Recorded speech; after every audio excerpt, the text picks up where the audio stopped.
నిర్ణయం తీసుకున్న తర్వాత ఓడిపోయినా కానీ వెన్నంటే నిలబడ్డ నా సోదరుడు పిఎస్సి చైర్మన్ గౌరవ సివిల్ సప్లైస్ మంత్రి శ్రీ నాదెండ్ల మనోహర్ గారికి నా హృదయపూర్వక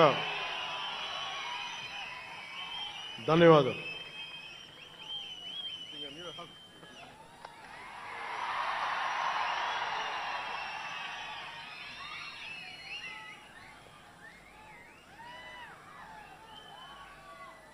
అలాగే 2009 నుండి 10 నుండి ఆయన పాలిటిక్స్లో లేకపోయినా నేనంటే ఇష్టం తోటి ఎప్పుడు నా వెన్నంటే ఉండే హరిప్రసాద్ గారికి ఏం ఆశించాలా, జీతాలు తీసుకోవాలా, జీతభత్యాలు లేవు, ఉన్నంతలోనే ఎవరు అన్నిటికీ పాపాల భైరవుడు ఆయన. పవన్ కళ్యాణ్ ఆ నిర్ణయం తీసుకోలేదంటే ఈయనే ఉంటాడు కారణం అంట. పవన్ కళ్యాణ్ తేలిక మాట నేస్తాడు అందరమాట.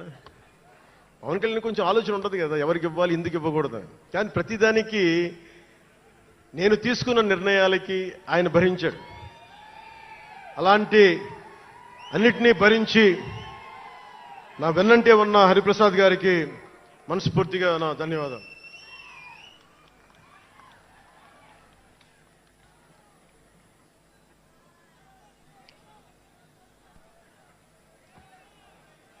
అలాగే అన్ని కమిటీల సభ్యులందరికీ పేరు పేరున, కేకే గారికి,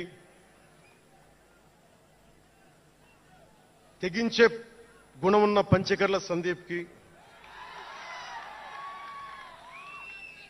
పోరాటం చేసిన నాయకులందరికీ నా ప్రత్యేక ధన్యవాదాలు. సోషల్ మీడియా సిబ్బందికి, స్టేజ్ కల్చరల్ ఆర్టిస్టులందరికీ, ఫుడ్ సప్లైస్ అందరికీ, దాతలకి, డాక్టర్స్ టీమ్కి, ప్రతి ఒక్కరికి నా హృదయపూర్వక నమస్కారాలు. ఇందాక ఆ పైన హెలికాప్టర్లో వస్తుంటే చాలామంది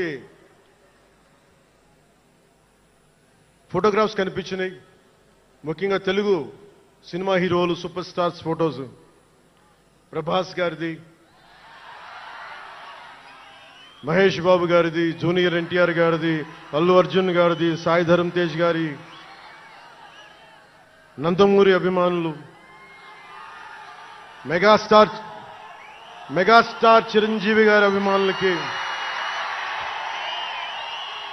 మెగాస్టార్ తనయులు, గేమ్ చేంజర్ రామ్ చరణ్ గారి అభిమానులు,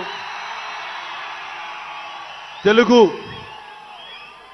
హీరో హీరోయిన్లు, ప్రతి నటుల అందరి హీరోల అభిమానులు, మీ అందరికీ కూడా నా ప్రత్యేక నమస్కారాలు, ధన్యవాదాలు.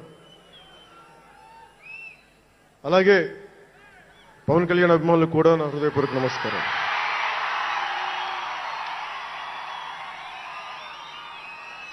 మద్దతు ఇచ్చిన జనసేనతో పాటు ఎన్డీఏ కూటమి పక్షాలైన తెలుగుదేశం, బీజేపీ నాయకులకు, కార్యకర్తలకు నా ప్రత్యేక ధన్యవాదాలు. అసలు మనం ఇంత ఘన విజయం సాధించాం. మనం కలిసి పోరాటం చేశాం, కష్టాలు ఉన్నప్పుడు చెయ్యనందించాం.